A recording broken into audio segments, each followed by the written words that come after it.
Thank you. Thank you for coming. I want to say, first of all, that I think we in the Air Force get an undue amount of credit. There's a lot of romanticism about flyers, but you got to remember there were guys on the ground and guys in ships, and they did just as much, if not more, than we did. But you don't have shows like this where they emphasize the infantry or the Navy. It's always the Air Force.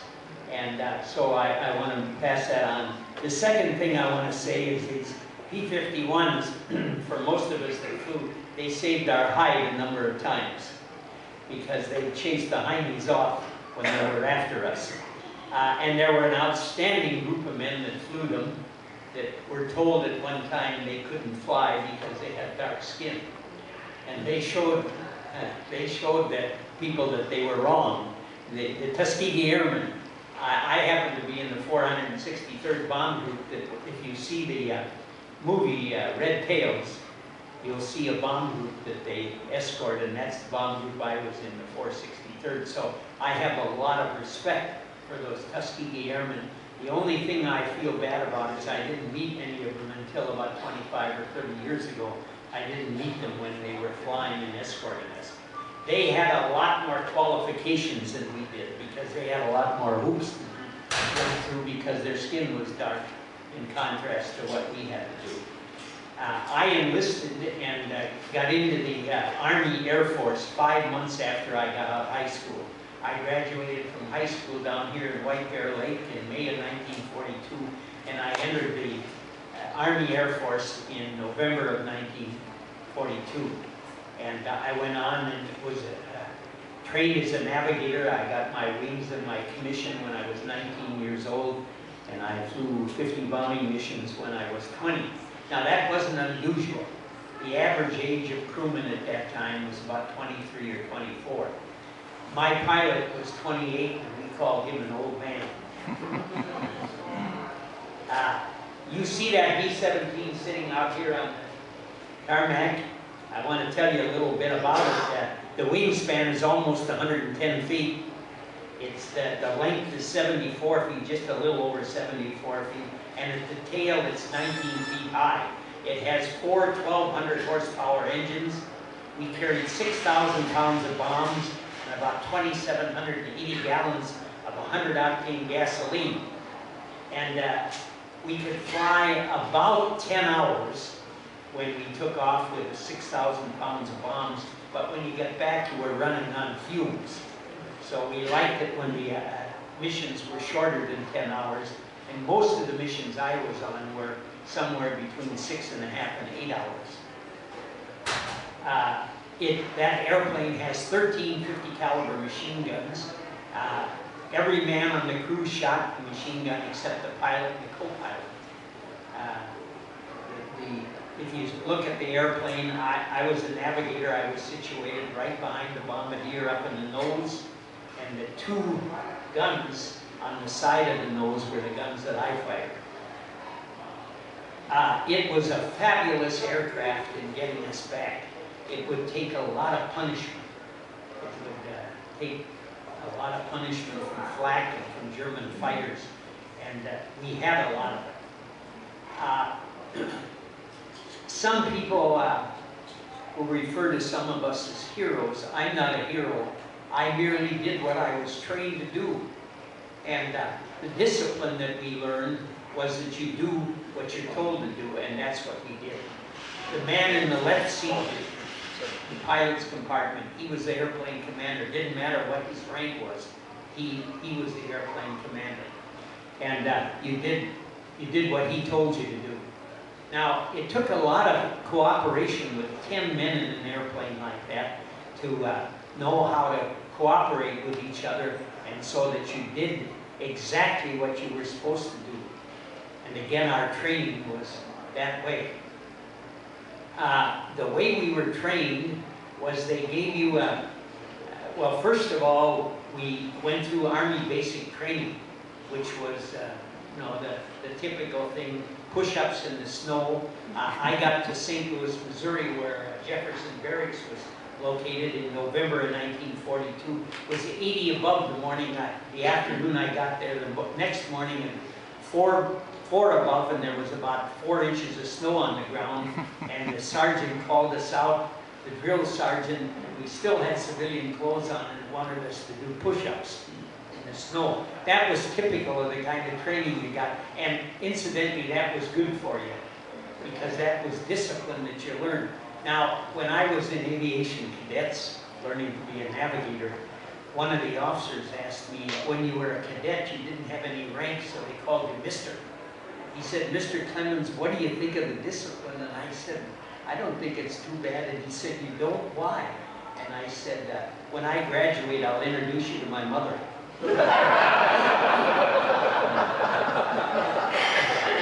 We grew up in a generation where you paid attention to your parents. And if you didn't, you got a whack across the rear end with a razor strap or a piece of board or something. But boy, let me tell you, growing up in the Depression was a great time. Your mom and dad had a lot of time because there wasn't much work. And so I'm an only child, and my mom and dad told me, hugged me and told me they loved me every day of my life. So I had a great background. Some of the things that we did in the Army Air Force were kind of scary. I'm going to tell you about a couple of missions that I was on. I was on a mission to Budapest, Hungary in late June of 1944. And we got to the target at 23,000 feet. There were clouds above us and clouds below us. And above the clouds above us, the German bombers were dropping bombs. And so the group commander decided that he would circle the target and go down to 13,000 feet underneath both layers of clouds. Well, while we circled the target, we were in enemy flak. Flak was, they turned the 88 and 105 millimeter artillery guns up on us. And an 88 millimeter shell, we have an exhibition over here in the next building, and they're about this big around. They're this long, they weigh about 30 pounds. They're half filled with junk, pieces of aluminum and steel and cast iron, and the other half is filled with powder. And they're set to go off either at the altitude we were at or on contact. Now the Germans knew exactly the altitude we were at, because when you're flying at 25,000 feet, there's a lot of contrails, the hot gases coming off the airplane, and the cold air made contrails, and so they could tell exactly where you were. Incidentally, I flew from June 16th to September 12th out of Italy. The temperature was much like it is today, maybe a little cooler than this, 85 degrees, high humidity. And when you get to 25,000 feet, it would be somewhere around 30 or 40 below 0 Fahrenheit. The guys that flew in the wintertime, it would be, what, 60, 70 below? Yeah. And so we had it pretty good. The worst thing about it, when you came down after being in that cold weather, you came down to 85 degrees, that kind of hit you pretty hard. But you remember we're 20, 21, 22, 23, 24 years old, and you can take a lot of punishment in your body then that I couldn't take today. This airplane cruised at 150 miles an hour. Now, to give you an idea what that means going across the ground, if you had no wind, 150 miles an hour at 25,000 feet is 225 miles an hour across the ground. Now, on this mission, when we got to the target at 13,000 feet, they really were throwing up the flak. We lost number 3 engine to flak. The engines are numbered from left to right, so that was the inboard engine on the right side. We lost that to flak. Now, then we were what we call a straggler or a cripple. That's what the Germans called us. We couldn't keep up with our group, because then the German fighters jumped you when you were alone. And so one FW-190 and 3 ME-109s made a run on us. And they knocked out number 1 engine. They put a hole in the propeller, And so that engine had to be feathered as number 3 engine was. When you feather the engines, you turn the propeller like that so there's no resistance. Well, you've got 2 engines. We're down to about 10,500 feet. The Alps, we're north of the Alps, of course. Some of the Alps are close to 12,000 feet. So I plotted a course around the highest mountains so that we could get back to Italy. Now we're losing altitude all the time. We can't keep altitude with 2 engines.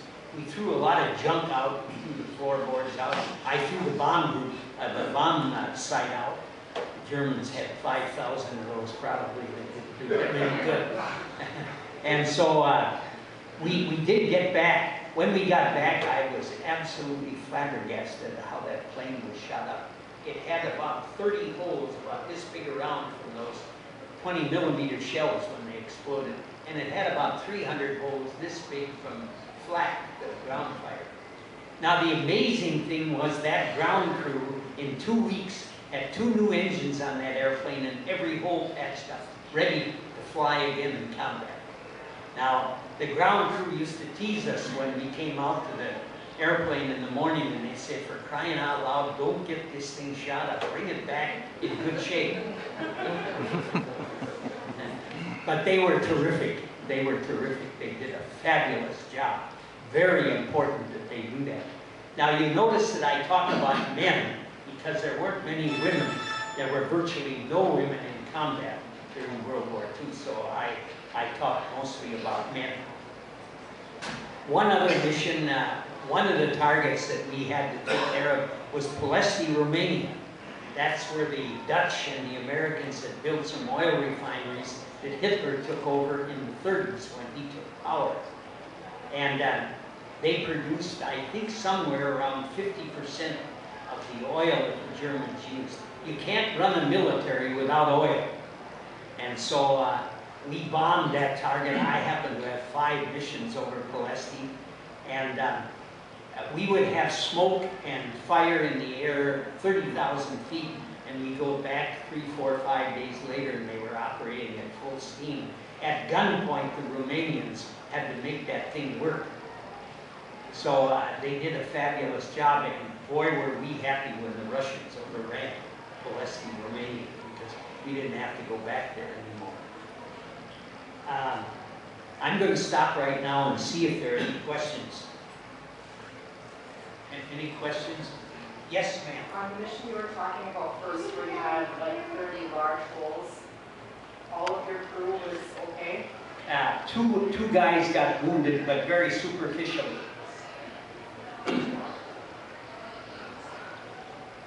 Yes, sir. Could you describe the box formation that you flew in when you were on a bombing run? Yes. A box formation was, the lead plane was here. In number 2 spot was one a little higher and to the right. Number 3 spot was a little lower and to the left. And then another set like that right below you. And then another set if there were that many. We normally had 6 to 8 planes in a squadron and 4 squadrons in a group. Now that varied from Air Force to Air Force. And from group to group, that's the way our group did, was flying like that. Incidentally, the crew on a B-17, usually everybody was at least a sergeant, because if you were a sergeant or higher in rank, you didn't have, by rules of war, you didn't have to do manual labor. On our crew, when we finished our missions, 3 men were staff sergeants, 3 of them were tech sergeants, and then the bombardier, navigator, pilot, and co-pilot were officers. And so there were 6 enlisted men and 4 officers on the crew. That didn't make much difference of how we dealt with each other because we were on the same crew, and the Air Force didn't pay a lot of attention to rank and to military acumen. I remember meeting the colonel one time on the base, and I saluted him, and he said, "Lieutenant, when we're in town, you got to salute me, but out here, we're fighting the war. I don't have to worry about saluting me." So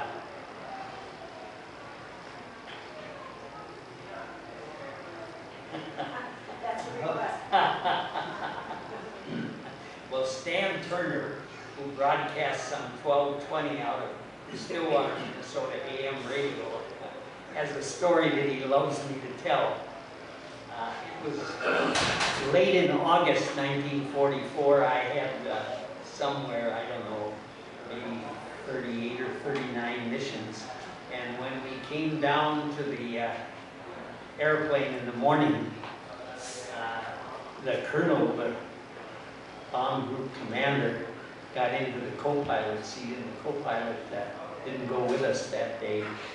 And we flew in a lead plane. In fact, the co-pilot may have gone back and did the tail gun.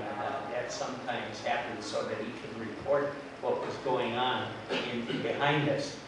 But as we flew toward, we were going to Budapest.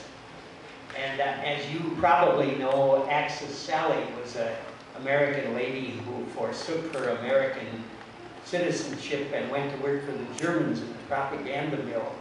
And she had some crazy stories that she told. You know, she said, you guys ought to go back home. Your wives and your girlfriends are all running around with 4 Fs, and you really ought to quit. You ought to quit and go home. Of course, we didn't pay much attention to that, but boy, did she play good music. She played Glenn Miller, Tommy Dorsey, all that good music, so we listened to her. Well, she came on this day, and Frank Kurtz, who was the group commander and flying in the right seat of our airplane that day, had been an Olympic diver in 1936. And so Axis Sally knew him. And she always referred to him as Frankie. She said, Frankie, we know you're coming to Budapest today. We're going to get you. And we're going to get that little pink-faced Navigator from Minnesota, too.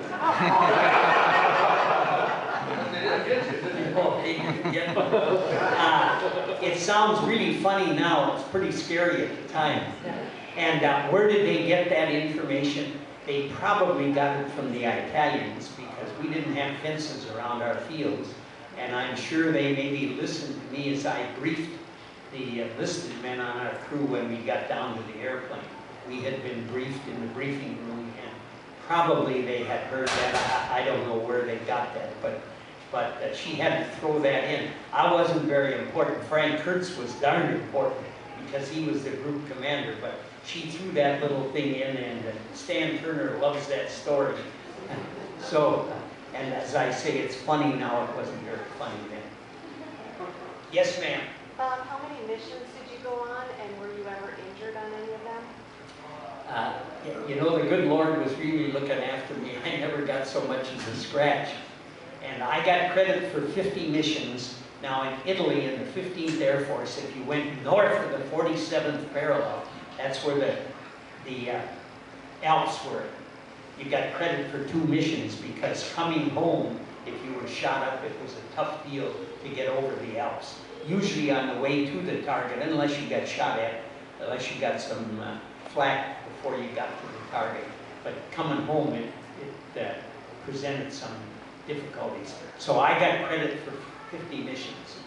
What was your other question? Did I ever get hurt? Yeah. No, I never got a scratch. The good Lord was really looking after me. And by the way, I'm absolutely amazed at the long life He's given many of us. I'm kind of a kid, except for Parker. He's even younger than I'm 88. And I just think it's marvelous that can be the best time in your life. Did those big planes, the 24s, give you little guys a hard time when you flew for the 15s? You know, there was way many more 24s flying than 17s? Well, the 24s weren't that much bigger. You can look out here and see. They hold 10 bombs. Well, they held 2,000 more pounds of bombs. They flew faster. They couldn't fly as high, and they couldn't fly as tight a formation. We liked to have them on a mission, because the German fighters always jumped them first, because the configuration of their airplane was such that Davis wing made it very difficult to fly as tight a formation. Now that's not taking anything away from them. They were a terrific airplane, and they had a lot to do with what the Air Force did in winning the war. So They were a terrific airplane. And that debate will be eternal. Larry here was a B-24 Navigator, and so we could debate from now until both of us are gone, and we'd never get that settled, but I got to assure you, both were great airplanes and did a lot of damage to the Germans. Any other questions? Well, let's get Vince Parker up here and get his story. And as a navigator, there's a gunner. And the amazing thing is how young he was when he went through all this. Go ahead. Good afternoon. Bob Clemens and I go out to high school history classes and give our presentations, and he always talks about the Depression.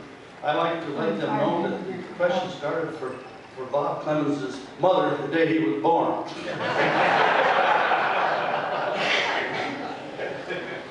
Well, I was a tail gunner on a B-17 flying out of Italy. I flew 41 missions. He flew 50. The reason for that is the war was over before I got to my 50th mission. Well, I was a tail gunner and I rode through the war backwards. And I didn't have a very nice view. I flew in a different model than that one. That's the F model that we trained in gunnery school. The G model, and that's the model you flew in too, wasn't it? Yeah. It had the Cheyenne turret, good visibility. In fact, there was a little canopy on top that you could throw stuff out of if you had to. And there were only 3 career gunners on a B-17. The tail gunner, the lower had some mundane task like navigation or flying. Our only job was to scan the sky for the enemy. And we had some interesting. So 5 of my crew members got Purple Hearts. The engineer got 2 soldiers' medals for saving lives. And the pilot got the DFC. So I'm going to take you right into a few combat missions. And I've got a copy of my missions. Let's go to January 21st. Vienna, Orals. What year? 45. Thank you, Robert.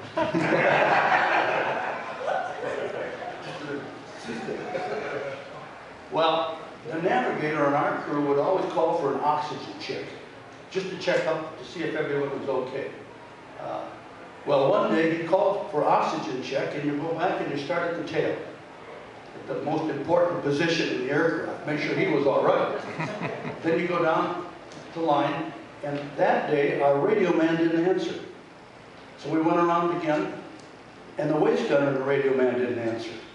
Something's wrong. The pilot called me and said, "Parker, what's happening back there?"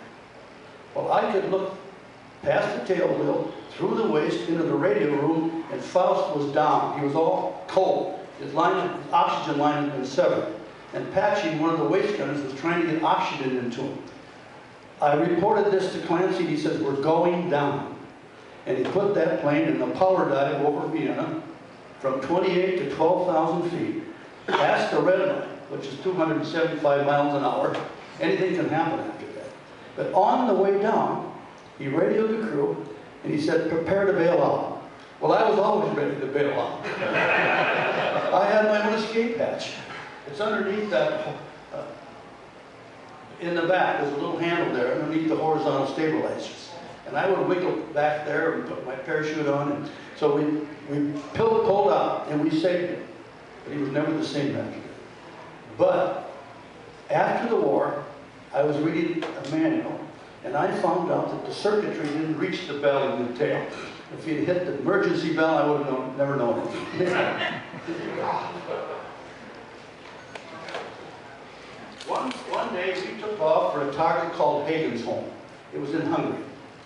A marshalling yard, very important to the bombing. They were sending stuff into the east, into the Verona Pass in Italy. And so we took off, and we just got to our altitude, 10 to 12,000 feet. You have to go to your battle stations, get on oxygen, and plug in your heated suit, and sit down and get ready. All of a sudden, the ship began to shake. Just like that. I don't know what's happening. I'm the tail gunner. The pilot calls the crew, "Prepare to bail out." Well, you know, I was always ready. and he said, "But don't bail out unless you hear the emergency bell." Then he called the Navigator and he said, we ain't gonna get home. He said, find me a place to land, Davis. We landed in a pasture in Yugoslavia. And he may have gotten the DFC for that, among other missions, but we rolled to a stop, no one had been wounded, we hadn't been to the target, and Tito's people had that cover. And a kid came, a partisan came with a bicycle with a German machine gun across his back, and he grabbed my engineer and he shook him and he said, cigarette, Joel? Cigarettes were the coin of the realm. You know, he didn't smoke. Mom and Dad can use that to exchange for some commodity.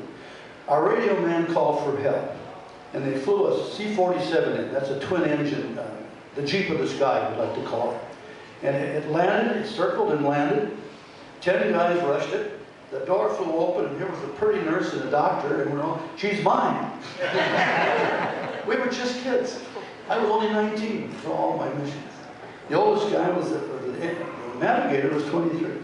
So we jumped in, we flew back over the Adriatic, landed at our base, went into the tent. There were 6 of us living in a tent in Italy, and our waist gunner was crying.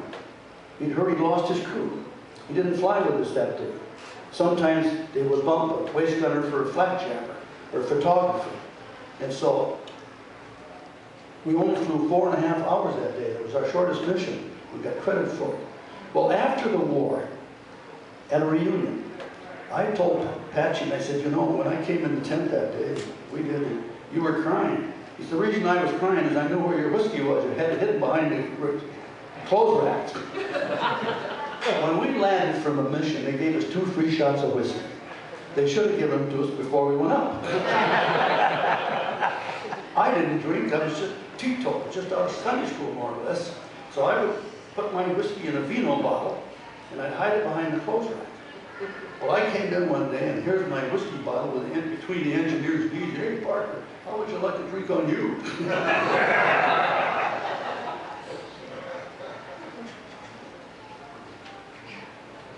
One day, just south of Berlin, there was a target called Rumen, about 60, 70 miles south.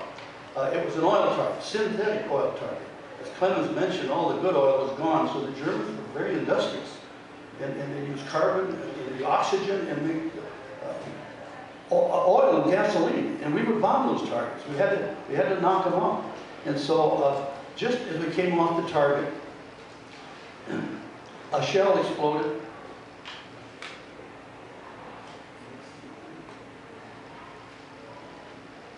Underneath the ball turret.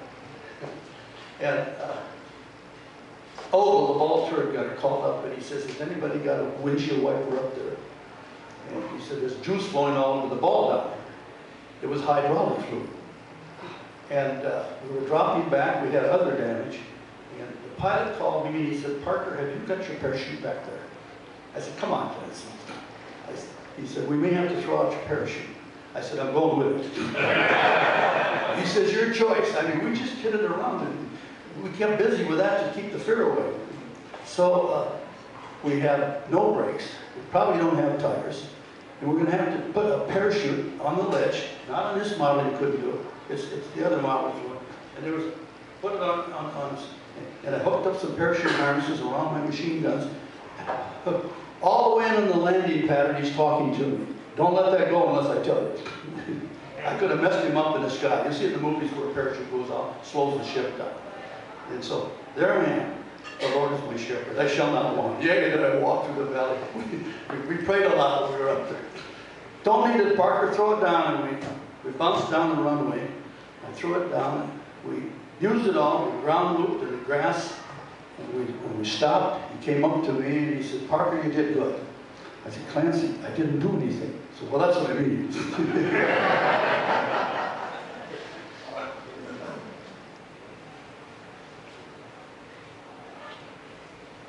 One day we bombed an oil target called Brux. It was in Czechoslovakia, and I think Captain Brenzinger was leading the group. We called him a fearless Captain Brenzinger. Because what happened, whenever we went over the target, this is the way it looked. That's exploding flat. You see that? Right there. It always, and we had to fly through. No choice. straight and level, so the bombardier could get to the right place. And I would wiggle past my ammunition boxes, right to my skate patch, with my parachute on, my flak suit on. Boom, boom, boom, this stuff's exploding. It happens to everybody, taking those wild rides. And I had my oxygen mask, which is important that I was getting oxygen, and that stretched around my ammunition boxes. I had 400 rounds of ammunition on each side of it. And I was stretching it. And there was a little indicator, like a pair of lips that would blink every time I took a breath. And I would replace fear with fantasy. I would pretend that was my girl back in Ortonville, Minnesota, kissing me. When I got home, she was kissing somebody else. And that's the way the war was. So, anyway, I would go and I would wait for the sound, bomb bay doors open. And then I would look at my watch, and it was about 5 minutes to 20 minutes over target, right? And then it bombs away, and the ship would lift, and it would turn and rally for home.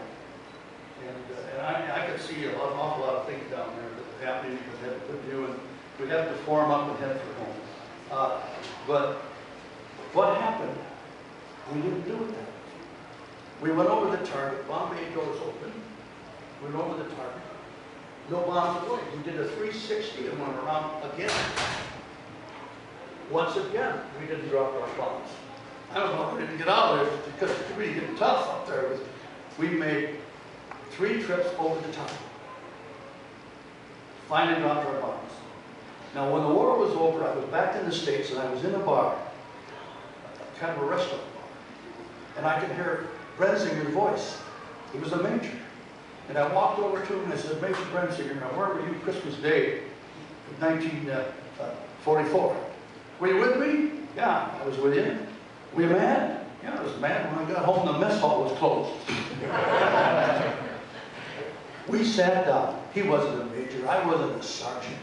We were buddies. And we went to places in the sky that, like Bob mentioned, there was no rank with us.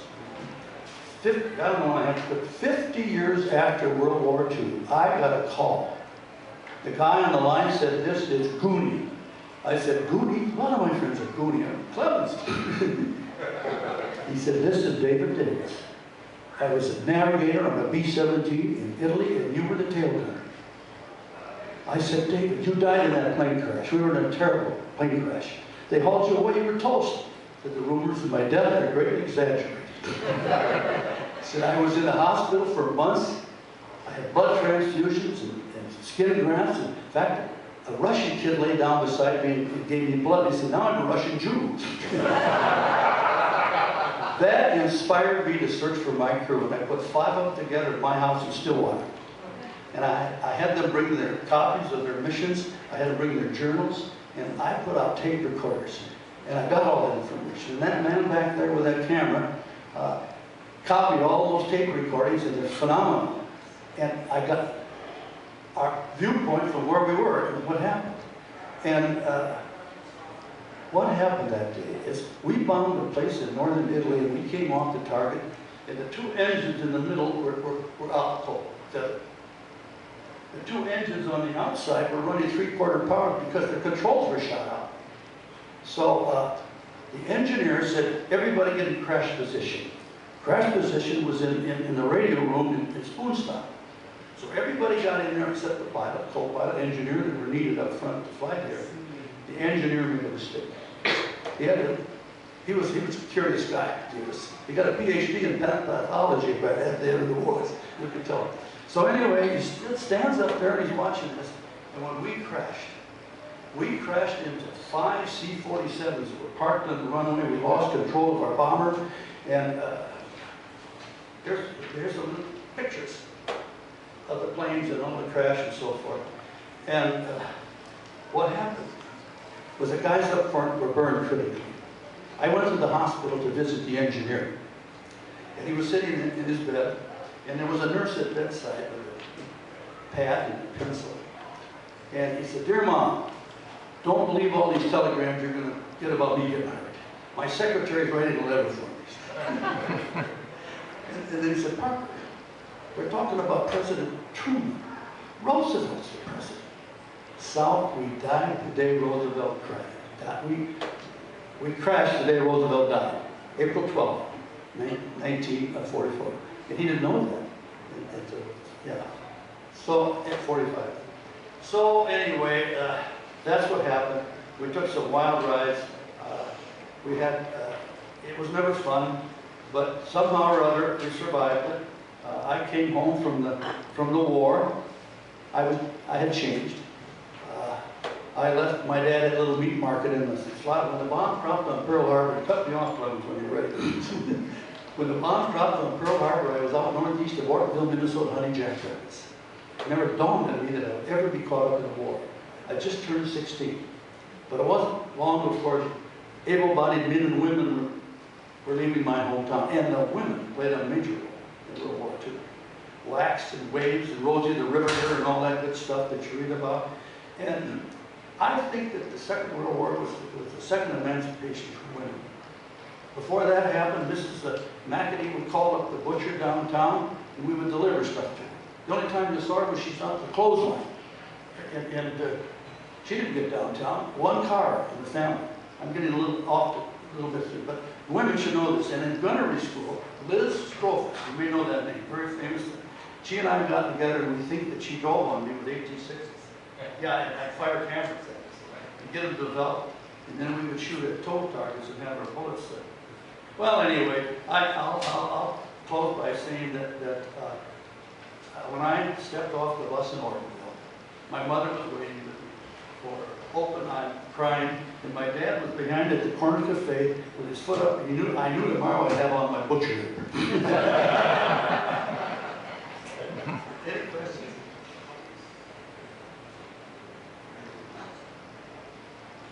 Any other questions?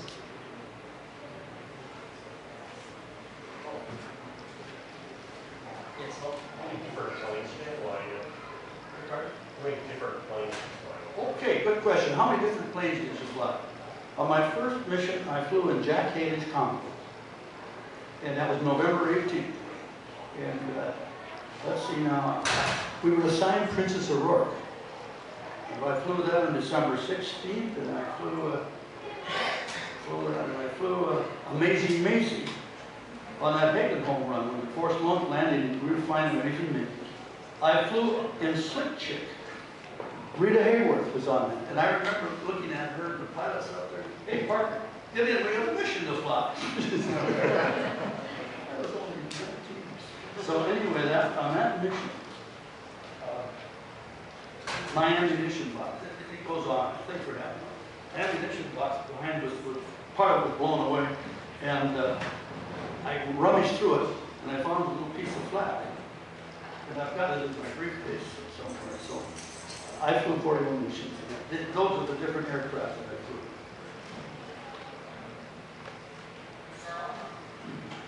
Yes. The mission where you circled the target 3 times, why were the bombs dropped at first? There's a lot of confusion about that. I think it was 10-10, meaning the bomb, it was covered. We used to bomb through that anyway. I think that Brensinger wanted to make darn certain that everything was just perfect. And according to the history on that, the way they wrote that up, and they said there was real confusion about why we went over 3 times.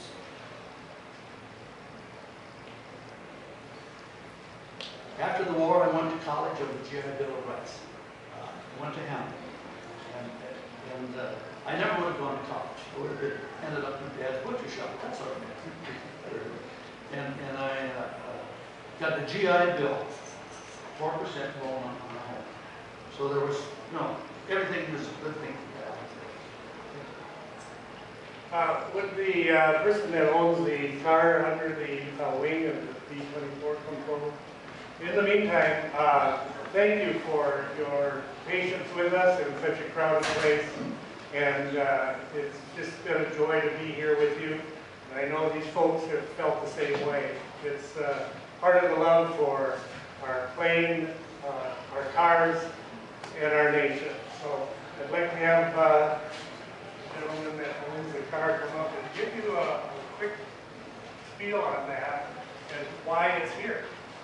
Well, I'd just like to come and honor these gentlemen for their service and I belong to a lot of car clubs, and I just like to come to them and get some pictures with the airplanes and stuff, and that's what was my intention today. I didn't expect all of this, but it's just an honor to listen to these gentlemen, and I just like people to see it. I've had the car since I was 15 years old. It's my first car, so I've been working on it ever since. So. And I hope to trade a ride in that for a ride in Mustang.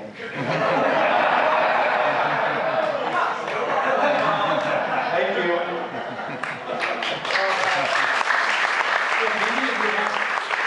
If any of you have questions afterwards, Parker and I will be up here and we'll be happy to stay around and answer any questions that you might have.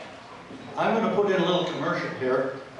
We work for the 8th Air Force Association. We raise money to perpetuate the guys in fluid combat. And I have a little folder here, and for $5, anybody that's interested, here's a story about the engineer taking my whiskey in my hometown. And this is the show where I had the parachute on the ledge right here. He came in, one of that story's in there. This shows where the tail gunner didn't have, the circuitry didn't reach the tail. And by the way, we would throw out folders, you know. We would drop them at about 1,000 feet, thousands of them would go out. No one fights a war with more compassion than America. We warned the enemy that we're coming into Budapest to drop bombs, and don't help the Germans, we'll be there shortly. I received this from the photographer of my organization a couple of years ago, and I just had it translated. And it talks about all that good stuff. Now, then finally, there's the best breakdown of a B-17 I've ever seen. Each ship, each station, showed the guns and everything else. And flat over, I brought this back, I found it on the briefing room floor from Vienna. And that's what was taken. And then finally, and there's the finally. Here's my crew. The story about how South saved the Navigator, it's all in there, the Gazette still. I finally, when the war was over, I just wanted out. They bounced us all over the country. And I was down in Florida, and a guy in my tent found a little slip of paper, and it said, "The ranking man in this tent will report the squadron commander offered as soon as possible, Paul Weber, Major." He stood in front of me, my tent was a mess. We didn't grind out our cigarettes. He said, "You'll work all night tonight. You won't get a wink of sleep." So I went to the orderly room, and a corporal was running the base from the bottom up. And we were giving off furloughs. He gave me a furlough. If the major had known that, there'd have been big trouble. I went home, and I was home for 3 days, and a telegram arrived. It's right there. It's all documented. Report back to the base immediately. When I reported back, my papers were all in order. Went to Sioux City, got a discharge, stepped off the bus in Martinville, looked up and down Main Street. I was home, and I know the corporal did. So anyway, this folder here, $5 a piece if you're interested. And the proceeds go to support the 8th Air Force. I know there's a number of veterans out here, and unfortunately our time is up, but I'd like to thank you for your service, what you've done for this country, and have made it so great. And it's great to have a day being around all these people that have done so much for this wonderful country. Again, thank you very much. And if you think this is worthwhile, please let people know. A couple of years from now, if we're still going at it, breathing that is, we'll come back over and we might do another program. We're all volunteers. Actually, I'm a Civil War historian, and I got involved in World War II because I have a very famous uncle. Not just Minnesota, but I really, really love it. And that's how I got involved. So again, thank you very much, and have a nice afternoon. And now we can go out and you'll all understand more about that P-51, the B-17, and the B-24. Thank you very much.